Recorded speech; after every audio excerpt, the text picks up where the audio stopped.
and we'll start with you here. What exactly is Slater Team within Compass? So Slater Team, we're all independent contractors to Compass, which is a real estate brokerage similar to any brokerage you may know in the city, you know, Douglas Elliman, Corcoran, Halstead, etc. We're one of the newest brokerages in the city. So Slater Team is a group of 5 of us. We're all 27 years or younger. We all came from different backgrounds, whether it be finance, media. Myself, I was always in real estate from day one. So we're the youngest group at Compass operating as real estate brokers there. 27 seems young for somebody not to work in real estate, but for maybe in New York City to buy property or buy an apartment. Are you finding that your clientele is millennials as well, or are you guys also appealing to people who are more in positions right now to spend more money on an apartment?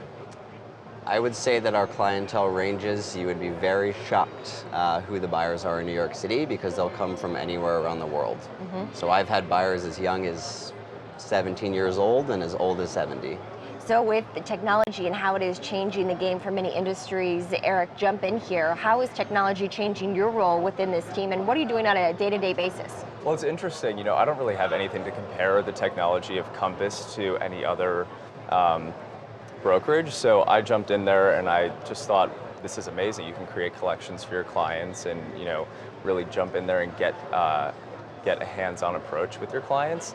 So I don't have any other company to compare it to. But for me, with social media and my background and marketing, I've really been able to tap into my network on social and see, you know, what people are reacting to when I'm posting a picture. You know, if I say something, you know, I just saw this property and I get 20 responses on it, it's interesting to see that, you know, people really react to the stuff that you're sharing, whether it be, you know, what I'm used to posting, which is a lot of travel and lifestyle, and kind of flipping that and transitioning it into real estate now. So, Ian, how do you leverage Compass's technology for your team? Because Compass is a company that started a few years ago, and from day one, they were taking this new sort of technologically focused approach to real estate. But what does that look like in how the home buying and selling process is different? So basically the central idea of Compass, one of the main hypotheses that Compass came about based upon was that the real estate broker's time is best spent interacting with the client, being out in the market, understanding the product, seeing property, networking, really building our own network. A lot of our time was being wasted just spent in an office using pretty poorly built systems, you know, trying to put in listings on things that didn't work, trying to market our properties from behind a desk, managing all of this information that we couldn't quite juggle. We were probably wasting a good 4 to 6 hours a day in our office when really that time could be better spent out showing property. So Compass has created basically a platform of apps available on mobile and on the web that allow us to really streamline the process. So I'm able to communicate with my clients from my phone. My clients are able to search and communicate with me about listings from my phone. I can submit offers, I can do marketing, social media, all of the above, literally from my phone or very quickly behind my desk. So the majority of my time is actually spent being out and interacting with my clientele, negotiating deals, really knowing the market, and my business has grown very much because of that. Crazy to think that you wouldn't have been able to do that on the go largely years ago. Well, it's amazing, you know.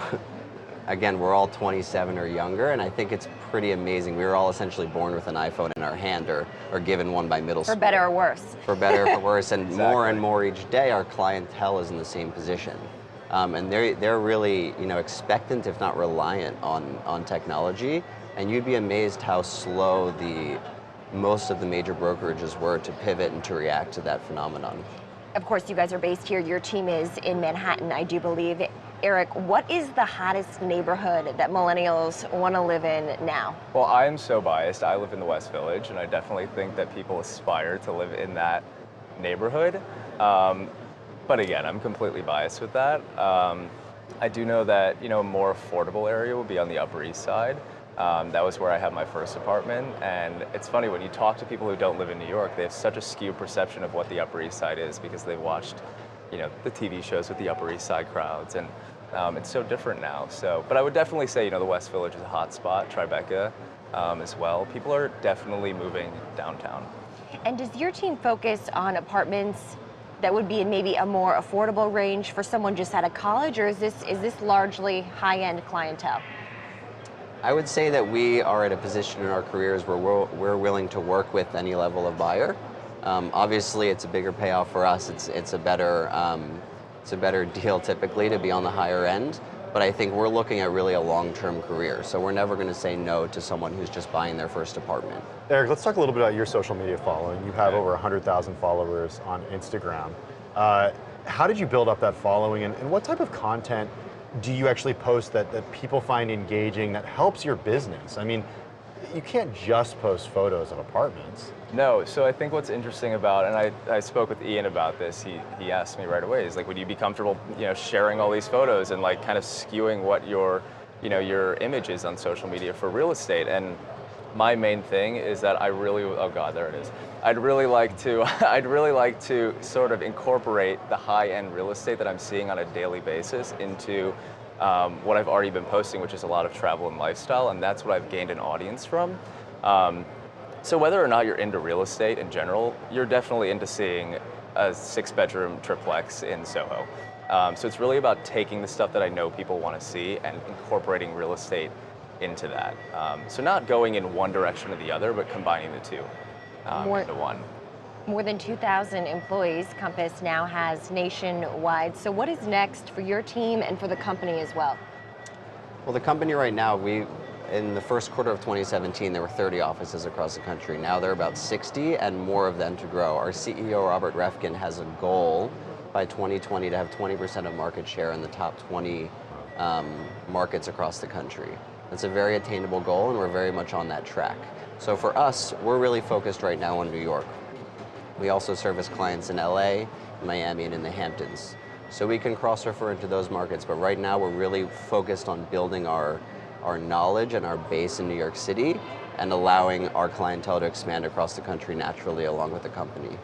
All right, Ian Slater, co-founder of the Slater team at Compass Real Estate, joining us now, and Eric Goldie, Slater team member. Guys, thanks so much for joining us. It's good to see you today. Thank you so Thank much. you for having us. Thank you.